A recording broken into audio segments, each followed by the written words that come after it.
fellas. This is Vince Miller. Thank you so much for joining me for this devotional. Today we're in Galatians chapter 2. I'm going to read verse 14.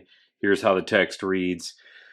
But when I saw that their conduct was not in step with the truth of the gospel, I said to Cephas, or Peter, before them all, so in front of everybody, if you, though a Jew, live like a Gentile and not like a Jew, how can you force the Gentiles to live like Jews? So let's back up a little. Paul is leveraging a conflict that he had with Peter in Antioch, so in a different region of the country, and he's using it to redirect believers in the churches of Galatia. And because Peter had publicly misrepresented the gospel, Paul called him out publicly. Ironically, this is what Paul is doing with the believers in Galatia as well. He's calling them out in a public letter that's going to circulate publicly.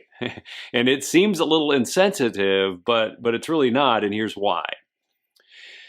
The motives behind our actions are very difficult to see. For example, I believe what my wife and my kids and my colleagues and my pastor says until they do something that's inconsistent with what they say and teach and request or preach. Then when I sense inconsistency in what they say or do, I'm going to question the motivation behind it. But here's the tricky part. Sometimes let's say we're the inconsistent offender. We don't assess our motivation until our actions expose us or until someone calls us out for their inconsistency. We sometimes unconsciously say things and do things without ever giving thought to the integrity between them and the motivations that drove us to take those actions. Therefore, someone has to call us out. They have to. It forces us to assess the motivation that drove us to take those steps, say those things, or to involve ourselves in those actions.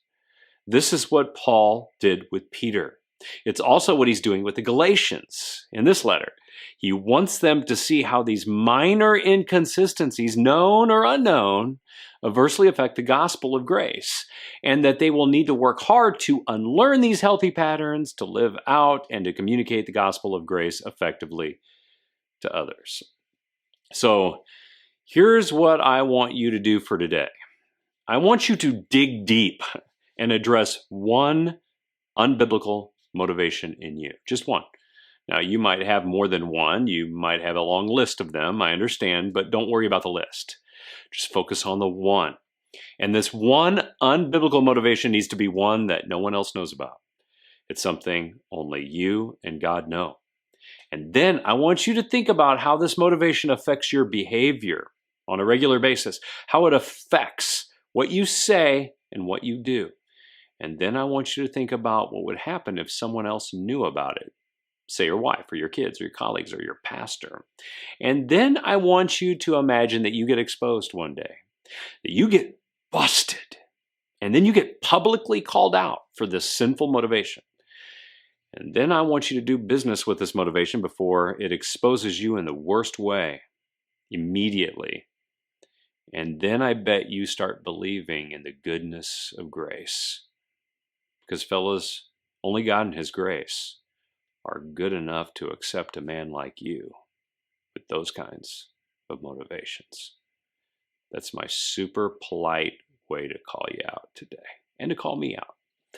So if you want to call out another brother, share this devotional with someone who needs a call out. And with that, fellas, I'll see you right back here again tomorrow.